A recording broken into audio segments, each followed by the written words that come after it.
Hello friends, good morning. आज एक नए लेक्चर के साथ कक्षा 12 की टॉपिक का नाम है विश्व जनसंख्या। और विश्व जनसंख्या का पहला हम टॉपिक पढ़ रहे हैं वितरण।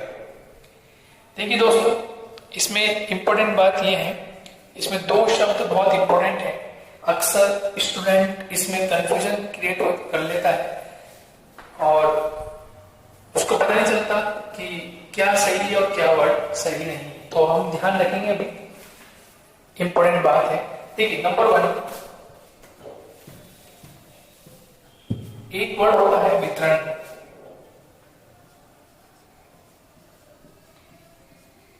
और एक वर्ड होता है घनत्व। समझना है इसको कि वितरण क्या होता है और घनत्व क्या होता है। देखिए, वितरण का संबंध स्थानिक होता है। वितरण का संबंध स्थानिक या स्थल भाग से, स्थल रूप, इसका इससे संबंध है। जबकि घनत्व का संबंध क्या है? प्रति इकाई क्षेत्र का है।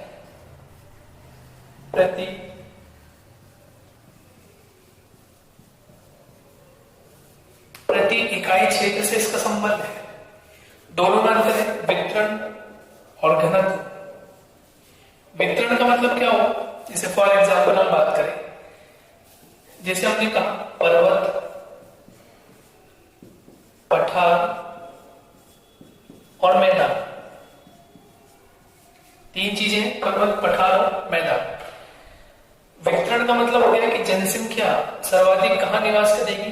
मैदान में निवास करेगी, अंडरस्टूड है। उसके बाद कहां निवास करेगी? पठार पर निवास करेगी। और फिर उसके बाद पर्वत। तो पर्वत पे तो लगभग सबसे कम ही है। तो ये तो हो गया वितरण, कि वितरण का आधार पर जनसंख्या सबसे ज्यादा कहां निवास करती है। लेकिन जब हम घनत्व की बात करते हैं, जब हम डेंसिटी की बात कर रहे हैं, तो डेंसिटी हम ये देख रहे हैं कि मैदान विशेष, मान लीजिए इतना बड़ा मैदान है, इस मैदान विशेष में भी कौन सा ऐसा स्थान है जहां पे सर्वाधिक जनसंख्या का घनत्व है। ठीक है, ये तो पूरी जनसंख्या इस पे निवास कर रही है, ये तो इसका वितरण हो गया कि जनसंख्या यहाँ निवास कर रही है, ये तो हो गया वितरण। लेकिन इस स्पेसिफिक इस रीजन में जनसंख्या का कितना घनत्व है, वो कहलाता है जनसंख्या का घनत्व। तो आपको दोनों अंतर पता चल गया होगा, वितरण क्या है और घनत्व क्या है। तो अभी हम ये बात कर रहे हैं कि जनसंख्या का वितरण विश्व में किस महाद्वीप में, महाद्वीप के किस भाग में, कहां कम है, कहां ज्यादा है, हम उसकी बात करना चाहते हैं। तो हमारा टॉपिक का जो टाइटल है वो यही है कि विश्व जनसंख्या और वितरण, यानी डिस्ट्रीब्यूशन पैटर्न देख रहे हैं हम कैसा है। ठीक है, चलिए अब देखिए, इंपॉर्टेंट बात ये है, ये हमारी पृथ्वी और ये भूमध्य रेखा। ठीक है, ये पृथ्वी के बीचों बीच भूमध्य रेखा। और भूमध्य रेखा से यदि हम उत्तर की ओर देखें तो ये जो भाग है इसे हम कहते हैं उत्तरी गोलार्ध। कौन सा गोलार्ध है? उत्तरी गोलार्ध। और ये भाग है दक्षिणी गोलार्ध।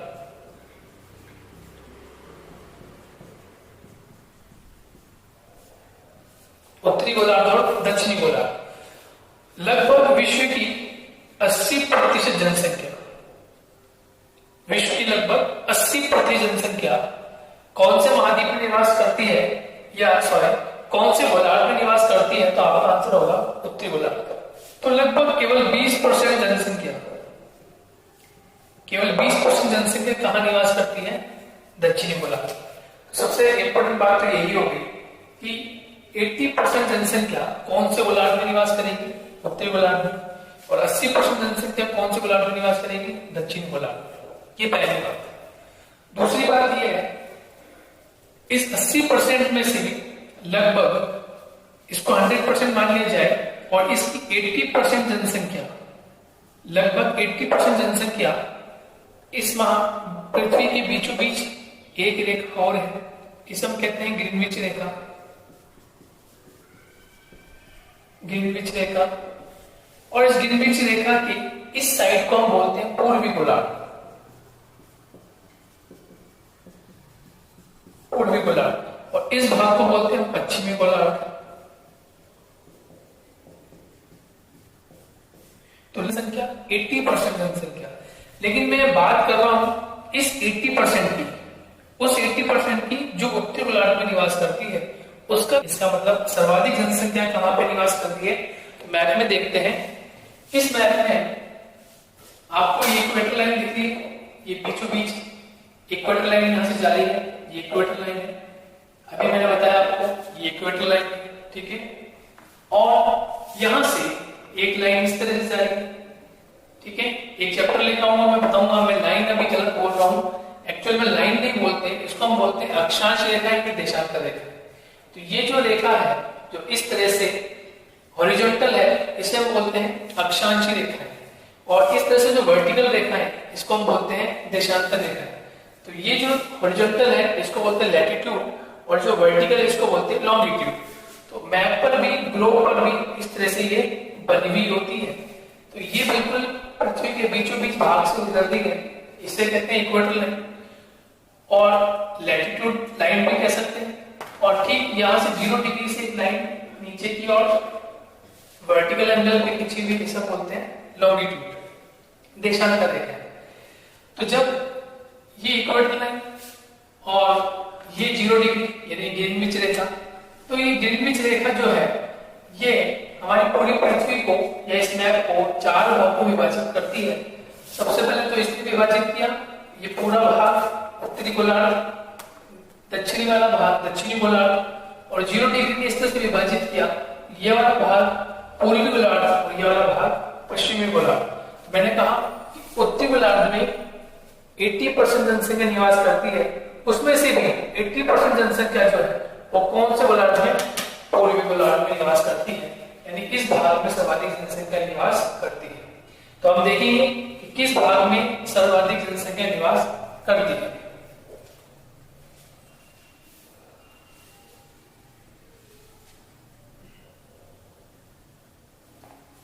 कुछ भाग इस विश्व में, कुछ भाग ऐसा भी है जहां जनसंख्या बिल्कुल विरल है, या यूं भी कि वहां जनसंख्या निवास करती ही नहीं। तो ये जो पूरा भाग है लगभग 60 डिग्री के पास, ये जो पूरा भाग है उत्तरी भाग, यहाँ पे जनसंख्या बिल्कुल विरल है। और जनसंख्या विरल होने के कारण यहाँ देखना पड़ता है कि जनसंख्या नाम मात्र की है, केवल 100, 200, 300 लोग ही यहाँ पे निवास करते हैं। लेकिन सबसे जो निवासित लोग हैं वो लगभग 10 डिग्री के बाद का क्षेत्र है, चाहे वो उत्तरी गोलार्ध हो चाहे दक्षिणी गोलार्ध हो, वहां पे लोग निवास करते हैं। इसी तरह दक्षिणी गोलार्ध में हम अंटार्कटिका रीजन की बात करें तो अंटार्कटिका रीजन में भी जनसंख्या विरल पाई जाती है, ये बिल्कुल ना के बराबर होती है। इसकी सबसे ज्यादा जनसंख्या का जो निवास स्थल है वो उत्तरी गोलार्ध है, और उत्तरी गोलार्ध में भी 30 डिग्री से लेकर लगभग 40-50 डिग्री उत्तरी गोलार्ध के आसपास, उत्तरी अक्षांश के आसपास सर्वाधिक जनसंख्या निवास करती है, ठीक है। तो अब हमें ये देखना है कि सर्वाधिक जनसंख्या कहाँ निवास करती है, कौन कौन से ऐसे भाग है जहां पर सर्वाधिक जनसंख्या निवास करती है। तो इसको हम 1 बाय 1 हम पढ़ेंगे कि सर्वाधिक जनसंख्या कहाँ कहाँ, और उसके बाद कहाँ, और उसके बाद कहाँ, किस देशों में यहाँ जनसंख्या निवास करती है।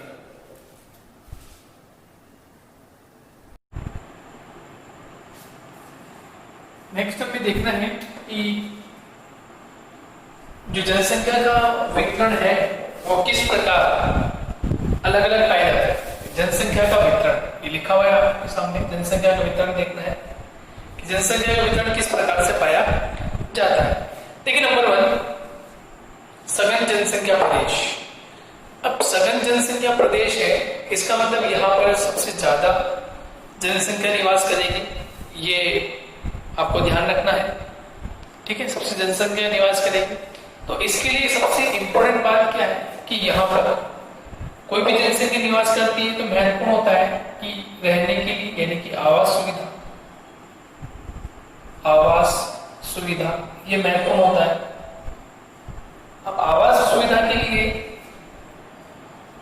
क्या होना चाहिए, मैदान, क्योंकि मानव समूह यदि निवास करेगा, आवास अपना संरचना बनाएगा तो उसके लिए क्या चाहिए? मैदान चाहिए। तो उसके बाद क्या चाहिए? जल की आपूर्ति, ठीक है, जलापूर्ति उसकी चाहिए।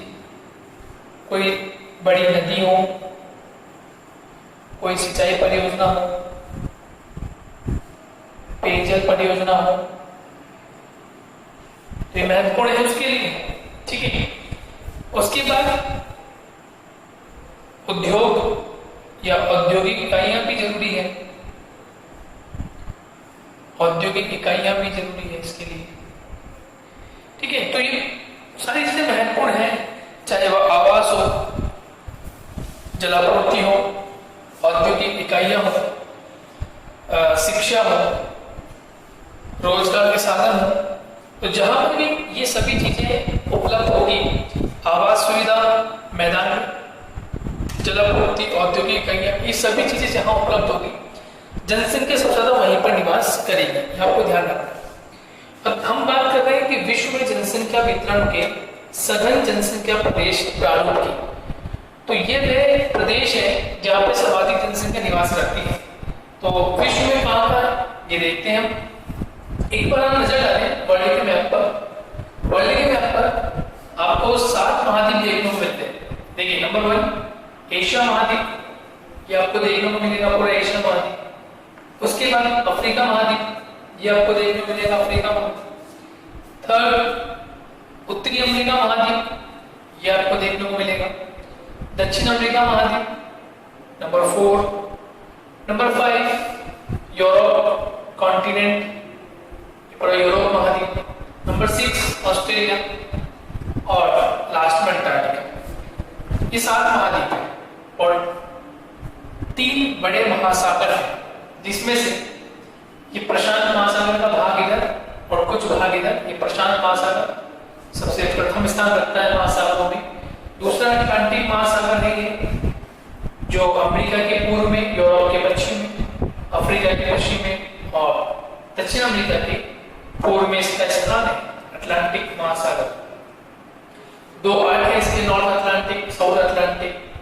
ठीक उसी प्रकार से यहाँ पे नॉर्थ पैसिफिक, उत्तरी प्रशांत महासागर, दक्षिणी प्रशांत महासागर, और ये इंडियन ओशन यानी कि हिंद महासागर, जो कि भारत देश के नाम से इसका नामकरण हुआ, हिंद महासागर। लेकिन हम बात कर रहे हैं अभी कि सघन जनसंख्या प्रदेश कहाँ पर मिलता है सर्वाधिक। तो हम देखें तो एशिया महाद्वीप में सबसे ज्यादा पॉपुलेशन राइज करती है, ये आपको ध्यान रखना है। एशिया महाद्वीप में सबसे ज्यादा पॉपुलेशन राइज करती है। और एशिया महाद्वीप में यदि हम टोटल पॉपुलेशन की बात करें तो एशिया महाद्वीप में लगभग 60%, यानी कि एशिया महाद्वीप में लगभग 60% जनसंख्या निवास करती है। एशिया महाद्वीप में लगभग 60% जनसंख्या निवास करती है। और उसके बाद अफ्रीका का नंबर आता है। अफ्रीका में 15% जनसंख्या निवास करती है। यूरोप में 10% जनसंख्या निवास करती है। और दक्षिण अमेरिका, उत्तरी अमेरिका में जनसंख्या का प्रतिशत और कम होता चला जाता है। अंटार्कटिका रीजन में या ओशिनिया रीजन में, यहाँ पर ओशिनिया रीजन है, इस रीजन में जनसंख्या और विरल पाई जाती है। तो नंबर 1 हमें देखना है कि सघन जनसंख्या प्रदेश में किसको शामिल किया जाता है। देखते हैं।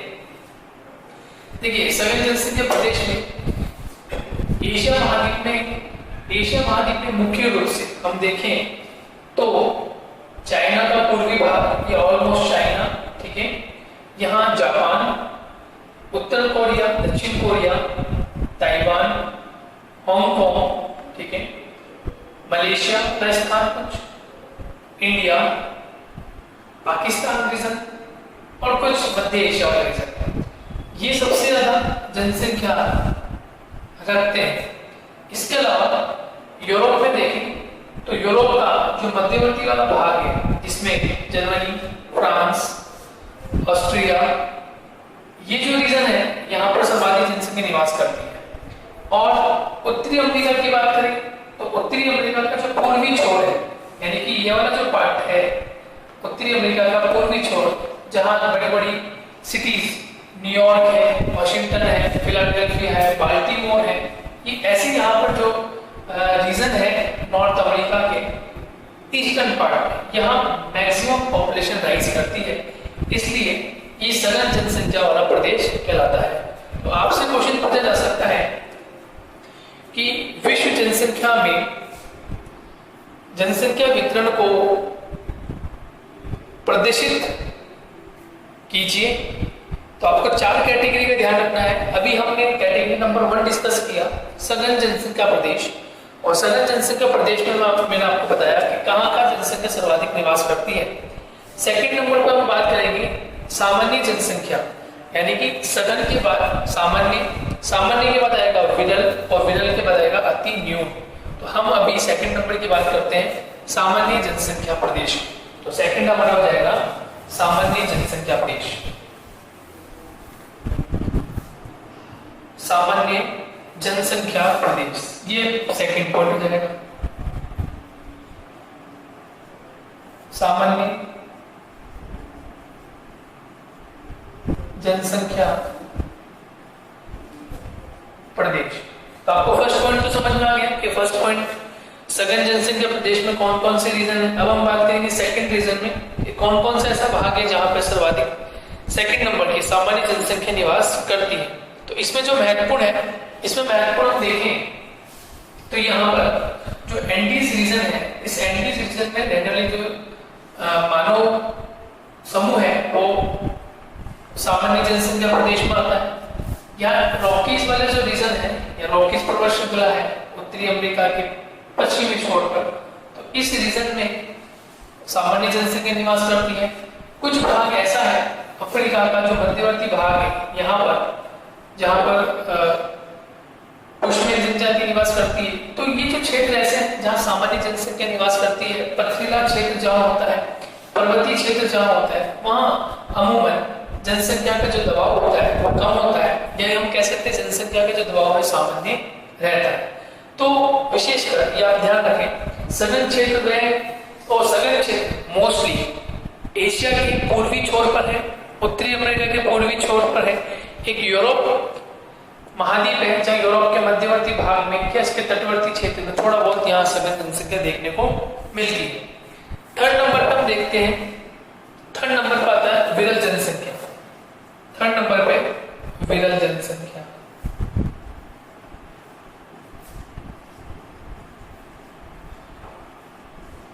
विरल जनसंख्या प्रदेश, विरल जनसंख्या प्रदेश। अब विरल जनसंख्या प्रदेश में मुख्यतः केवल 5% जनसंख्या निवास करती है। जो क्षेत्र हम देखें, इन क्षेत्रों का जो मोस्टली एरिया होता है वो 45 डिग्री या 50 डिग्री के उत्तरी छोर पर होता है, यानी कि 50 डिग्री उत्तरी अक्षांश, यदि उत्तरी गोलार्ध में हम बात करें तो 50 डिग्री उत्तरी अक्षांश से अभाव लगभग 65 डिग्री के आसपास का जो क्षेत्र है, इसमें ऑलमोस्ट पूरा रशिया का होता है, स्विट्जरलैंड, नॉर्वे, यहाँ कनाडा का जो क्षेत्र है, ये जो ऐसा कुछ रीजन है यहाँ पर इस प्रकार की जनसंख्या निवास करती है। और यदि हम दक्षिणी गोलार्ध में बात करें तो ऑस्ट्रेलिया का कुछ भाग, यहाँ पर दक्षिण अमेरिका में अर्जेंटीना, आपके पेरू, चिली, ये जो रीजन है यहाँ पर इस प्रकार की जनसंख्या निवास करती है। मतलब जनसंख्या का जो वितरण है धीरे धीरे कम होता जा रहा है। पहले हमने फर्स्ट नंबर पर पढ़ा सघन जनसंख्या, सेकंड नंबर पर पढ़ा सामान्य जनसंख्या प्रदेश, थर्ड नंबर पर पढ़ा हमने विरल जनसंख्या प्रदेश, और फोर्थ नंबर पे जो प्रदेश आता है उसे बोलते हैं हम अति न्यून प्रदेश।